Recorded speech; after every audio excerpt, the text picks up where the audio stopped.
வந்திருக்கிறதான உங்கள் அனைவருக்கும் ஆண்டவராக இயேசு நாமத்தினாலே வாழ்த்து சொல்கிறேன். கர்த்தர் உங்களை ஆசீர்வதிப்பாராக. அல்லேலூயா. பூமியிலே சொந்தம் என்று சொல்லிக்கொள்ள எதுவுமே இல்லை. அல்லேலூயா. சொந்தம் பந்தம் எல்லாமே இயேசுதான். அல்லேலூயா. நமக்கு சொந்தங்கள் இருக்கிறது. ஆனா நம்ம உயிரோடு இருக்க வரையில் தான் அந்த சொந்தம். நம்ம மறித்து விட்டால் நமக்கு சொந்தம் எல்லாம் பரலோகத்தில் இருக்கும். அல்லேலூயா. இந்த சொந்தத்துக்குள்ளாகவே நாம் மிகவும் அலைக்கழித்து விடுகிறோம். அல்லேலூயா. சில நேரத்தில் சொந்த பந்தமே நம்மளை தூக்கி வாரி போடுறாங்க. ஆனால் நம் தேவன் அப்படி அல்ல. அவர் நம்மை பாதுகாக்கிறது. அல்லேலூயா. ஏனென்று சொன்னால் தாவீது விவரணமாய் சொல்கிறான், தேவனே என்னை காப்பாற்றும், நான் உம்மை நம்பி இருக்கிறேன். பாத்தீங்களா? அப்போ இந்த பூமியில மகனும் இல்ல, மகளும் இல்ல, மனைவியும் இல்ல, கணவனும் இல்ல, எல்லாரும் இல்ல. தேவனே என்னை காப்பாற்றும், உம்மை நம்பி இருக்கிறேன். படிச்சீங்களா? எத்தனாவது வசனம் சொல்ல? ஃபர்ஸ்ட் வசனம். இன்னைக்கு சங்கீதம் 16 1வது வசனம். அப்போ நமக்குள்ளாக ஒரு இந்த இருதயத்தில் ஒரு வாஞ்ச, தேவனே என்னை காப்பாற்றும். தேவன் தான் நம்மை காப்பாற்றணும். எல்லா காரியத்துக்கும் அவர் தான். அல்லேலூயா. அவரால் அன்றி ஒன்று நமக்கு கிடைக்க போறது இல்லை. அவர் தான் நமக்கு சுதந்திரம், அவர் தான் நமக்கு பங்கு, எல்லாமே அவர் தான். 5வது வசனத்தை வாசிப்போம். கர்த்தர் என் சுதந்திரமும் என் பாத்திரத்தின் பங்குமானவர். என் சுதந்திரத்தை தேவரீர் காப்பாற்று. நமக்கு ஒரு சுதந்திரம், ஃப்ரீடம். இந்த ஃப்ரீடத்தை யார் காப்பாற்றணும்னா தேவரால் தான் காப்பாற்ற முடியும். நம்ம சுதந்திரமா தெரியலாம். இந்த குருவிகள் பாருங்க, சுதந்திரமா இங்கு ஓடிட்டு இருக்கோம். அதற்கு சுதந்திரத்தை கொடுத்தது யார் தான்? கர்த்தர். நமக்கும் சுதந்திரத்தை கொடுத்திருக்கிறாரு. நீங்க நன்றாய் சுகித்து இருக்க வேணும்.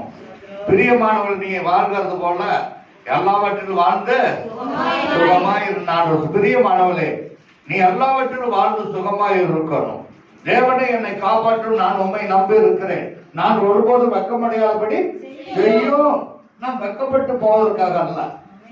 தேவனை ஆராதிப்பதற்கு எதற்கு? நாம் வெட்கப்பட்டு போகிறதுக்கு அல்ல. தேவரீர் என் சுதந்திரம், என் பாத்திரத்தின் பங்குமானவன்.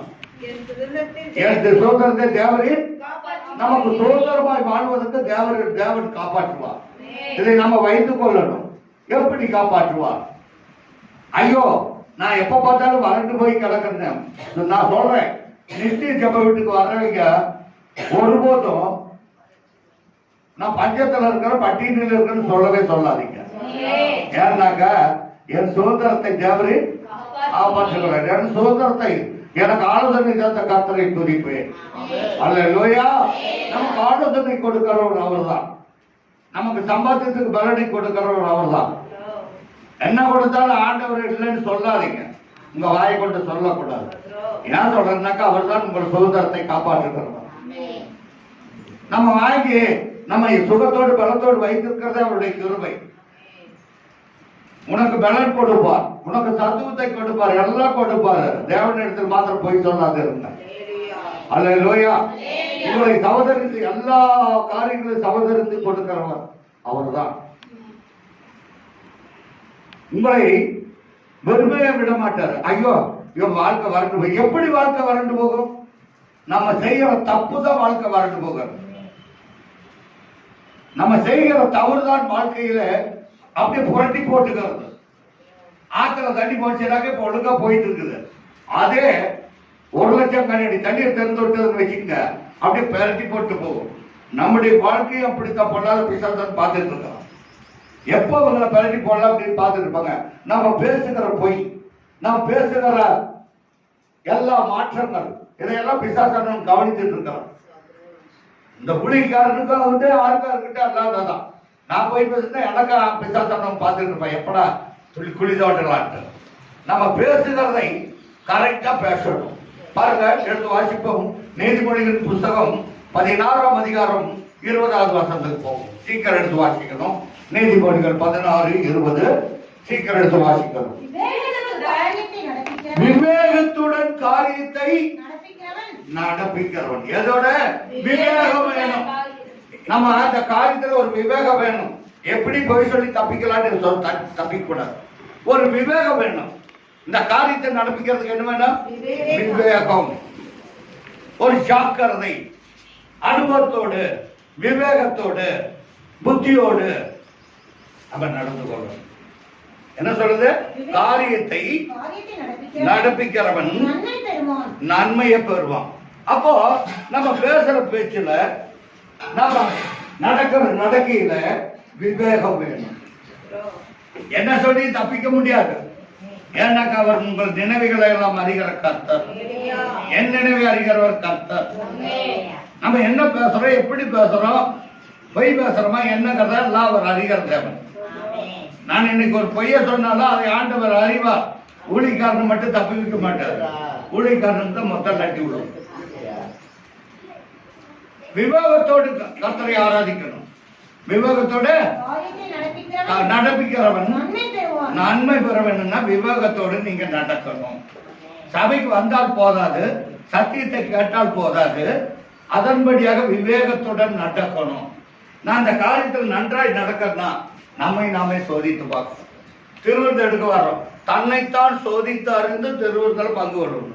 அப்படி அல்ல, ஒவ்வொரு நாளும் ஒவ்வொரு நிமிஷமும் நாம் நடக்கிற விவேகம் கர்த்தருக்கு பிரியமானதாக இருக்குமா என்று யோசித்து பார்க்கணும். நம்மை நாளுமே சோதித்து பார்க்கணும். நம்ம மற்றவர்கிட்ட சொல்லிடலாம், இது என்னால இல்ல மற்றவங்களால சொல்லிடலாம். ஆனால் தேவன் நியாயத்தை கொண்டு வருவார். யாரா இருந்தாலும் சரியா, நானா இருந்தாலும் சரியா, யாரா இருந்தாலும் சரியா, நான் மற்றவர்களை இவங்களால தான் ஆச்சுன்னு சொன்னாக்கா தேவன் நியாயத்தை கொண்டு நிறுத்துவார். நன்மை பெற முடியாது. உங்களுக்கு தேவன் கொடுத்திருக்கிற போது இல்லை என்று சொல்லாதீர்கள். ஏனென்று சொன்னால் நான் ஏற்கனவே உங்களுக்கு போதித்திருக்கிறேன். ஒரு ஐஸ்வர்யவான் தன்னுடைய நிலத்தில் விதைச்சான், அது நிறைய பலன் கொடுத்துச்சு. அவர்கிட்ட இருக்கிறது களஞ்சிய சின்ன சின்ன களஞ்சியை தான். அவன் என்ன பண்ணான்? தேவரீர் வேலை செய்தது நீங்க தாப்பா, இதை நான் என்ன செய்யணும்?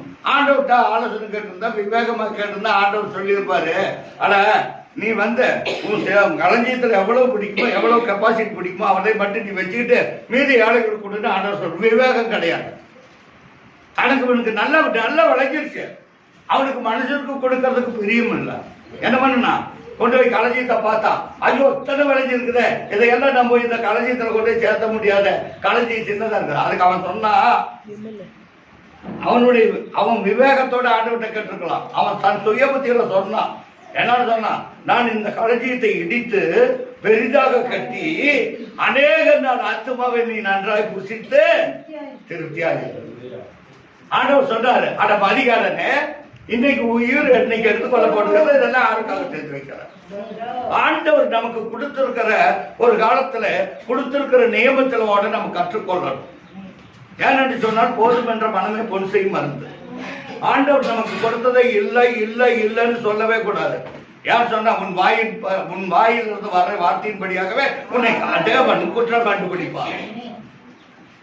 ஏன் சொன்னாக்க, இந்த நாவு நெருப்பு, அநீதி நிறைந்த உலகம். இந்த நாவானது அநீதி நிறைந்த உலகம். நெருப்பு சின்ன காட்டை கொளுத்துக்கிறது போல இந்த நாவல இருந்து வருகிற வார்த்தை எல்லாத்தையும் கொளுத்து போட்டு, நமக்கு ஆசீர்வாதத்தையும் கொளுத்து போடும், மற்ற காரியத்தையும் கொளுத்து போடும். அதனால நீங்க என்ன சொல்றீங்கன்னா, ஆண்டவர் என் பிள்ளைகளுக்கும் எனக்கும் அன்றாடம் ஆகாரத்தையும் கொடுத்தார், எனக்கு இந்த வாரம் முழுவதும் வேலை கொடுத்தார், எனக்கு சுகத்தை கொடுத்தார், எனக்கு ஆசீர்வாதத்தை கொடுத்தார்னு சொல்ல கற்றுக்கொள்ளணும். நான் சொல்றதை கேட்டுங்க. ஏன் சொன்னாக்கா, நீங்க என்ன வார்த்தை சொல்றீங்களோ அதையெல்லாம் தேவன் கவனித்துக் கொண்டிருக்கிறார். அல்லேலூயா. விவேகத்துடன் காரியத்தை நடப்பிக்கிறவன் நன்மை பெறுவான். யார்கிட்ட நன்மை பெறுவான்?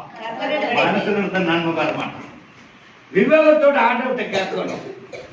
ஆண்டவரை நான் என்ன செய்ய தீர்மானம் வைத்திருக்கிறேன், நான் எப்படி நடக்கணும், விவேகமாய் நட, புத்தியாய் நடந்து கொள்ள, வேற எதையும் நான் உன்னிடத்துல கேட்கல. அடுத்த ஸ்டெப், கர்த்தரை நம்புகிறவன் பாக்கியவான். நீங்க கர்த்தரை நம்பின யார மாற போறீங்க? பாக்கியவானா மாற போறீங்க. கர்த்தரை நம்புகிறவன் பாக்கியவான்கள். நீங்கள் பாக்கியவானா மாறணும். அதைத்தான் தேவன் எதிர்பார்க்கிறார். நீங்க கர்த்தரை நம்பினா பாக்கியவான்கள். அடுத்த வசனம், இருதயத்தில் ஞானம் உள்ளவன் என்ன எனப்படுவான்? விவேகி. விவேகத்தோட இருக்கணும். இந்த இருதயம் சொல்லும். அவன் ஐஸ்வர்யம் சொல்ற, ஆத்மாவே நீ புசித்து நீடித்த நாட்களாய் திருப்தியாகி நன்றாயின்னு சொன்ன இந்த இருதயத்தை பார்த்து. ஆனா இந்த இருதயம் விவேகம் மாட்டேங்கல. இந்த இருதயம் என்னாகல? விவேக மாட்டேங்கல. அவன் சொன்ன ஆத்மாவே நீ நன்றாகிறது எத்தனை விளைஞ்சிருக்குது. இந்த தாடி தேர்றவருக்கு நீ எப்படி அது சந்தோஷமா கூறித்தரு. ஆனால் அடுத்த செகண்ட் ஆண்டவர் சொன்னார், அட மதிக்காட்டானே உன் உயிர் இன்றைக்கு எடுக்கப்பட போகிறது அல்லது எல்லாம் யாருக்காக சேர்த்து வைக்கிறார்? ஆண்டவர்கிட்ட மட்டும் தப்பிக்க முடியாது. ஆண்டவர்கிட்ட விவேகமா நடக்க கற்றுக்கொள்ளணும். விவேகம் இல்லைன்னா ஒண்ணும் பண்ண முடியாது. எவ்வளவுதான் ஆசிரியதோ ஒண்ணும் பண்ண முடியாது. வாசிப்போம். இந்த இருதயத்துல என்ன வேணும்? எல்லாரும் சொல்லுங்க, ஆண்டவரே என் இருதயத்துக்கு ஞானத்தை கொடுக்கணும். என் இருதயத்தில் எனக்கு ஞானத்தை கொடுக்கணும். இந்த இருதயம் தான் சொல்லும், எல்லாவற்றை பார்க்கலும் இருதயமே திருக்கும் கேடுள்ளதாக இருக்கும். இந்த இருதய ஞானம் அடையணும். இந்த இருதய ஞானம் அடையணும் ஒண்ணும் பண்ண முடியாது. வாசிப்போம். இருதயத்தில் ஞானம் உள்ளவன் விவேகி எனப்படுவான். மதுரம் கல்வியை பெருக பண்ணும். தேவனுடைய வார்த்தை பிள்ளைகளுக்கு கல்வியை பெருக பண்ணும். விவேகத்தை ஆண்டவர்கிட்ட கேட்கணும். என் பிள்ளைகளுக்கு ஆண்டவரே நீங்க வசனம் சொன்னீங்களா, இந்த வசனத்தின்படியாக நீதிபதிகள் 16:21 படியாக என் பிள்ளைகளுக்கு கல்வியை பெருக பண்ணும். நீங்க தான் பெற்றோர்கள் கேட்கணும். அவர் கல்வியை பெருக பண்ணுகிறவர். கல்வியை பெருக பண்ணுகிறவர் கர்த்தர். நீதிபதிகள் சும்மா இல்ல. இந்த காலத்திலேயே சாலமோன் எழுதி வச்சிட்டாரு, எல்லா நீதிபதிகளும் பொன்னை காட்டிலும் மேன்மையுள்ளதாக இருக்கிறது. அடுத்த வசனம், புத்தி உடையவர்களுக்கு தன்னை உண்டாக்குனவருக்கு என்னவா இருக்கிறதா? ஜீவ ஊற்று. நம் புத்தியாக நடந்து கொண்டால் ஜீவன் நமக்கு கிடைக்கும். ஐயா இந்த வழியில போகாதீங்க, அங்க சிங்கம் கரடி இருக்குதுன்னு சொன்னாக்கா அவன் சொல்றதை கேட்கணும், புத்தியா கேட்கணும். இல்ல நான் போய் பார்க்கறேன்னாக்கா அங்க கரடியோ நரியோ புலியோ சிங்கமோ அடிச்சு கொண்டு போட்டோம். அங்க புத்தி உடையவர்களுக்கு எப்படியா இருக்கிறதா? ஜீவ ஊற்றாய் இருக்கிறதா? நமக்கு ஜீவன் கிடைக்கணும். அதுதான் நம்ம ஆண்டவரிடத்தை கேட்கணும். ஆண்டவர் நான் புத்தியா நடந்துக்கிறதுக்கு என்ன பண்ணணும்? இதுவரையிலும் புத்தியா தான் நடந்தோம், இனி புத்தியா நடக்க மாட்டோம். பாதி கல்டு ஆயிட்டோம், பாதி கல்டுக்கு நாங்க புத்தியா நடக்க மாட்டோம்னு சொல்லலாம். ஆனாலும் நாம் மறந்தாலும் தேவனத்தில் ஆண்டவரே இன்னும் மீதியான வாழ்க்கையில் நாம் புத்தியா என்று சொல்லி கேட்கணும். புத்தி தன்னை உடையவர்களுக்கு ஜீவ ஊற்றா இருக்கும். புத்தி அந்த புத்தி உடையவர்களுக்கு அது எப்படியா இருக்குதான்? ஜீவ ஊற்றா இருக்கிறது. அல்லேலூயா. ஜீவ ஊற்று நமக்குள்ளாக புறப்படும். அல்லேலூயா, அல்லேலூயா. மதியீனனுடைய போதனை, மதியீனனே, ஞானியின் இருதயம், ஞானியின் இருதயம் என்ன பண்ணோம்? யாரு ஞானியோ அவனுக்கு தேவன் என்ன செய்கிறாராம்? அறிவை ஊட்டுகிறாராம். என்னங்க சாப்பாடை விட்டுனா கூட வயிறு நிறைஞ்சது, அறிவு விட்டுனா? அறிவு விட்டுனா எல்லாமே நடக்குமே. அறிவு இல்லைன்னா ஒன்றும் பண்ண முடியாது. அறிவு இல்லைன்னா ஒன்றும் பண்ண முடியாது. அறிவு இருந்து எல்லாம் செய்ய முடியும். அறிவு தான் நமக்கு வேணும், புத்தி தான் வேணும். புத்தி தன்னை உடையவருக்கு ஜீவ ஊற்றாகி இருக்கிறது. அந்த ஜீவ ஊற்று நமக்குள்ளாக வேணும். இந்த அடுத்த வருஷம் சொல்கிற அறிவு ஞானியின் இருதயம், ஞானியின் இருதயம் நம்முடைய வாய்க்கு என்ன ஊட்டும்? இந்த அறிவு நமக்கு வேணும். வேதவசனம் சொல்லுகிறது அறிவில்லாதவர்களுக்கு இப்படி சொன்னோம்னாக்க நம்ம பசங்களை திட்டு வேண்டாம், அறிவு இல்லையாட்டு, அறிவு இல்லையான்னு சொல்லுவோம். அவன் சொல்லுவான், பையன் எனக்கு அறிவை ஊட்டுகிறவர். நம்ம என்னதான் பசங்களை திட்டுனாலும் அறிவில்லையான பிரச்சனை அவங்க உடனே வசனத்தை சொல்லி எனக்கு கர்த்தர் அறிவை ஊட்டுகிறார், கல்வியை பெருக பண்ணு. இதெல்லாம் ஆண்டவர் கொடுக்கிற வாக்கு தத்தம். குழந்தைகளை நன்றாய் பேணி பாதுகாக்கிறது கர்த்தருடைய வசனத்தினாலே பேணி காக்கணும். வாசிப்பா. அவன் உதடுகளுக்கு அது மென்மேலும், என்னுடைய பிள்ளைகளுக்கு மென்மேலும் கல்வி கொடுக்கிறது எது? கர்த்தருடைய அறிவு, கர்த்தருடைய அறிவு. வாசிப்போம். சங்கீதம் 16:5. கர்த்தர் என் சுதந்திரமும் என் பாத்திரத்தின் பங்குமானவர். என் சுதந்திரத்தை யார் காப்பாற்றணும்? தேவரின் காப்பாற்றணும். நமக்கு ஒரு சுதந்திரம். என்ன சுதந்திரம்? எது சுதந்திரம் நமக்கு? பிள்ளைகள் கர்த்தரால் வரும். படிச்சீங்களா? சங்கீதம் 125 படிச்சிருக்கிறீங்க. என் பிள்ளைகள் கர்த்தரால் வரும் சுதந்திரம். படிக்க பார்க்கலாம். சங்கீதம் 125. சங்கீதம் 125 இருக்காங்க. வாசிப்போம். சங்கீதம் 125 பாருங்க.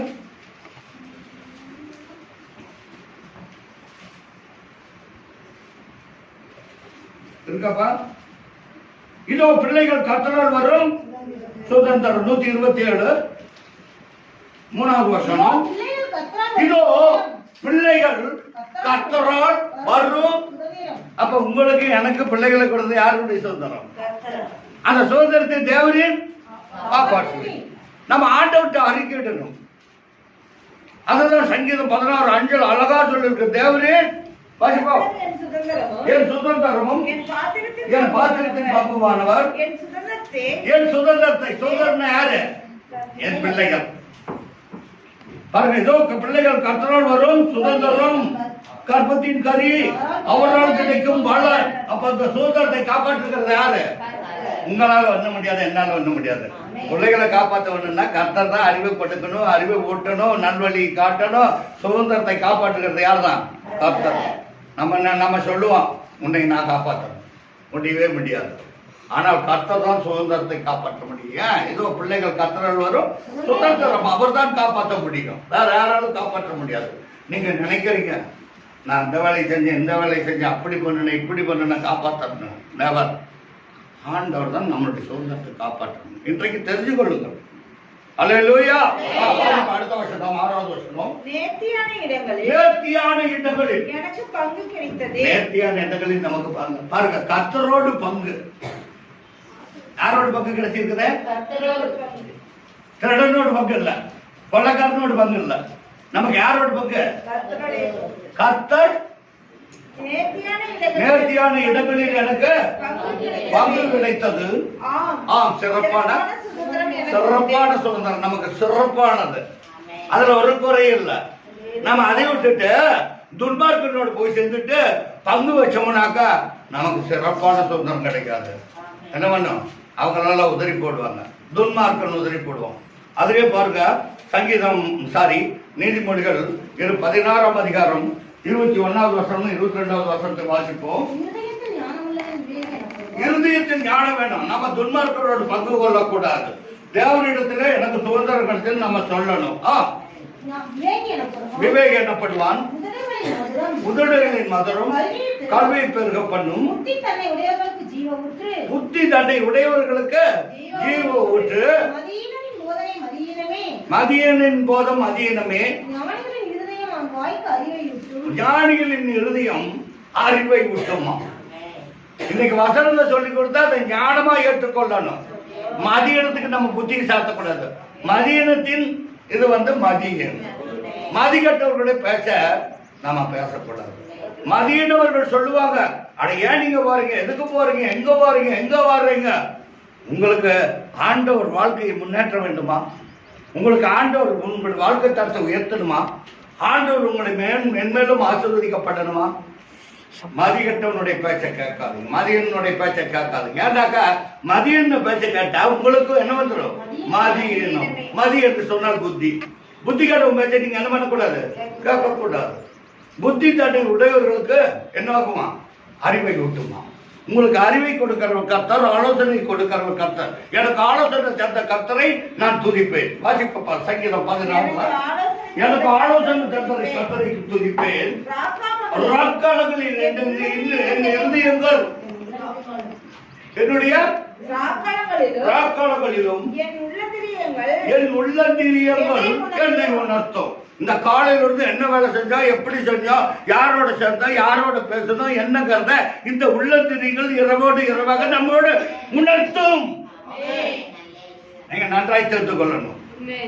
நான் ஒருத்தர் கெடுக்க பாக்குறேன்னா அந்த ராக்காலத்துல போய் படுத்துட்டு இருக்கும் பொழுது நம்ம தூங்க விட்டாரு. ஐயோ உனக்கு எடுத்துட்டேன், ஐயோ உனக்கு வர ஆசீர்வாதத்தை கத்துக்கிட்டேன், ஐயோ உனக்கு தீங்கு நினைச்சிட்டேன் அப்படின்னு அந்த ராக்காலங்களில் ஆண்டவர் உள்ளந்தெரியங்களோடு பேசுவார். அட இப்படி பண்ணி போட்டியாடா, அது நிம்மதியா தூங்க விட்டாது ஹிருதயம். நீங்க எதாவது நினைச்சிட்டு இருக்கிறீங்க. ராக்காலங்களில் என்று உள்ளந்தெரியங்கள் என்ன பண்ணலாம்? எனக்கு ஆலோசனை தந்த கர்த்தரை துதிப்பேன். ராக்காலங்களில் என் உள்ளந்தெரியங்கள் என்னை உணர்த்தும், நம்மளை உணர்த்தும். யாருக்காவது நல்லா செஞ்சுட்டா பரவாயில்லப்பா, நீ நல்லா செஞ்சுட்ட, நீ நம்ம நிம்மதியா தூங்க, நீ நிம்மதியா தூங்க. யாராவது ஒருத்தருக்கு கெடுதல் பண்ணிட்டா ராக்காலங்களில் ஆண்டவர் வந்து இந்த உள்ளத்தை பரிசோதிப்பார். தூங்க வராது, தூக்கம் வராது. அதே நன்மை செஞ்சு பாருங்க, அந்த இரவு முழுவதும் அந்த நித்தரை இன்பமாய் இருக்கும். நான் சொல்றேன் வசந்தபடியாக தான் சொல்றேன், வேற எதுவுமே சொல்லல. நீங்க ஆண்டவரோடு இடைப்பட்டணும், அதான் தேவன் எதிர்பார்க்கிறோம். ராக்காலங்களில் என்று உள்ளத்தினை அப்புறம் நான் கர்த்தரை எனக்கு முன்பாக வைத்திருக்கிறேன், ஆகையால் அவர் என் வலது பாரசத்தில் இருக்கிறபடியால் நான் என்ன பண்றதில்ல, நான் அசைக்கப்பட்ட கர்த்தர் நம்மோடு இருக்கும் போது இந்த உள்ளத்தினை உணர்த்தி நம்மை அசைக்க, நம்முடைய வாழ்க்கையிலே அசைக்கப்படாது இருப்போம். அல்லேலூயா, அல்லேலூயா. ஆகவே பிரியமான தேவனே, நாம் செய்கிற காரியம் கரெக்டான்னு பார்க்கணும். அல்லேலூயா. வாசி பாப்பா. ஆகையால் என் இறுதி என்ன பண்ணுச்சு? இறுதி என்ன பண்ண? பூரிக்கணும். இறுதி பூரிக்கணும். நம்ம ஒரு தவறு செஞ்சுட்டாத்துக்கா, உண்மையாவே சொல்றேன், யாராவது ஒரு தவறான காரியம் செஞ்சுட்டாக்கா நம்ம பூரிக்க முடியாது. இறுதியை பூரிக்க வேணும்னா, கர்த்தரிடத்துல நன்மை பெற வேணும்னா, கர்த்தரிடத்துல தயவு பெற வேணும்னா, நம்ம வந்து ஒருத்தர் மேன்மையாக்கி அவங்களுக்கு கீழே வர்ற மாதிரி பேசப்படும். உண்மையை ஆண்டவர்கிட்ட பேசணும். அதான் தேவன் எதிர்பார்க்கிறோம். அல்லேலூயா. வாசி பாப்பா 11வது வசனம், சங்கீதம். ஜீவ மார்க்கத்தை எனக்கு என்ன பண்ணணும்? அப்பா ஜீவ விட்டே உங்களுக்கு எல்லாம் வந்துருச்சல்ல, அப்புறம் எதுக்கு உங்களுக்கு ஜீவ மார்க்கம்? நீதிமொழிகள் படிச்சுக்கல, ஜீவ விட்டு இருக்குதுன்னு. அப்ப ஜீவ மார்க்கம் எங்க இருக்கிறது? ஜீவ மார்க்கம் எங்கே இருக்கிறது? கர்த்தரிடத்தில் மாத்திரம் தான் அந்த ஜீவ மார்க்கம் இருக்கிறது. நான் பிழைத்துக் கொள்ள என்ன வழி? நான் பிழைப்பதற்கு என்ன வழி? ஜீவ மார்க்கம் தான் நமக்கு வழி. ஆண்டவர் சொல்றார், நானே வழியும் சத்தியமும் ஜீவனும். ஜீவ மார்க்க வழி எங்க இருக்குது? கர்த்தரிடத்தில் மாத்திரம் தான் இருக்கிறது. அதான் சங்கீதக்காரர் சொல்றான், ஜீவ மார்க்கத்தை எனக்கு தெரியப்படுத்துவீர். இந்த கர்த்தருடைய சமூகத்தில் என்ன இருக்கிறது? பரிபூரண ஆனந்தம், ஒரு குறைவில்லாத ஆனந்தம். அல்லேலூயா, அல்லேலூயா. பரிபூரண ஆனந்தம் உங்களுக்கு என்ன கிடைக்கும்? பரிபூரண ஆனந்தம். அல்லேலூயா, அல்லேலூயா. பரிபூரண ஆனந்தம் என்ன? கர்த்தருடைய சமூகத்துல வந்து நாம கர்த்தரை தேடி கண்டுபிடிக்கணும். ஜீவ மார்க்கத்தை எனக்கு தெளிவுபடுத்துவீர். பரிபூர்ணம் ஆனந்தமும் உம்முடைய வலது மாசத்தில் நித்திய பேரின்பமும் உண்டு. நமக்கு பேரின்பம் கிடைக்கும். கர்த்தருடைய சமூகத்தில் கர்த்தருடைய வசனத்தை எல்லாம் கேட்டுட்டு இருக்கணும்னு சொன்னா நமக்கு பேரின்பம் கிடைக்கும். இந்த பேரின்பம் எங்கு கிடைக்காது, கர்த்தருடைய சமூகத்தில் மாத்திரம் தான். ஒரே ஒரு வசனத்தை வாசித்து முடிக்க போகிறேன் பாருங்க. அந்த நித்திரை வராதுன்னு சொன்னனால அதுக்காக இன்னொரு வசனத்தை சொல்லுகிறேன். 21வது வசனம், 73ஆம் சங்கீதம் 21வது வசனம். நம்ம யாருக்காவது ஒரு கெடுதல் செஞ்சிட்டோம்னு வச்சுக்கோங்க, யாருக்காவது ஒரு கெடுதல் செஞ்சிட்டோம்னு வச்சுக்க நமக்கு தூக்கம் வராது. இல்லப்பா 21, 73. இப்படியாக என் மனம் கசந்தது. உள்ளந்திரிகளை விசாரிக்கும் போது மனம் கசந்து போயிடும். இப்படியாக என் உள்ளந்திரியங்கள் என்னுடைய மனம் கசந்தது, என் உள்ளந்திரியங்களில் புத்துண்டேன். என் உள்ளந்திரிகளை ஆராய்ந்து பார்த்தார் கர்த்தர் இரவு வேளையில. இங்க உள்ளந்திரிகள் என்ன பண்ணுனேன்? புத்துண்டேன். உள்ளத்திரி என்ன ஆயிப்போச்சு? புத்துண்டு இருக்குது. ஆப்பா ஒருத்தருக்கு டிக்கி செஞ்சுட்டாக்க அந்த உள்ளத்திரி என்ன பண்ணும்? புத்துண்டு இருக்கு. தூக்கம் வருமா? தூக்கம். எனக்கு அருமையான தேவச்சாங்களே, நாம் யாவருக்கும் தீங்கு செய்யக்கூடாது, மதியனை அண்டி வாழக்கூடாது. மதி கெட்டவர்களோட பேச்சை கேட்க கூடாது. ஏன்னா மதியினம் உடையவர்கள் யார் தான்? புத்தி இல்லாத கன்னிகைகள். அந்த புத்தி இல்லாத கன்னிகள் என்னையும் கொண்டு வரல, தெய்வத்தையும் கொண்டு வரல. புத்தி உள்ளவர்கள் என்னை மனவாளன் வருகிறான்னு சொல்லிட்டு என்ன பண்ணாங்க? என்னையும் தெய்வத்தையும் கொண்டுட்டு வந்தார்கள். நாம் மதி கட்டவர்களாக இருக்கக்கூடாது, மதி உடையவர்களாய் புத்தி உடையவர்களாக இருக்கணும். அடுத்த வசனம், நான் காரியம்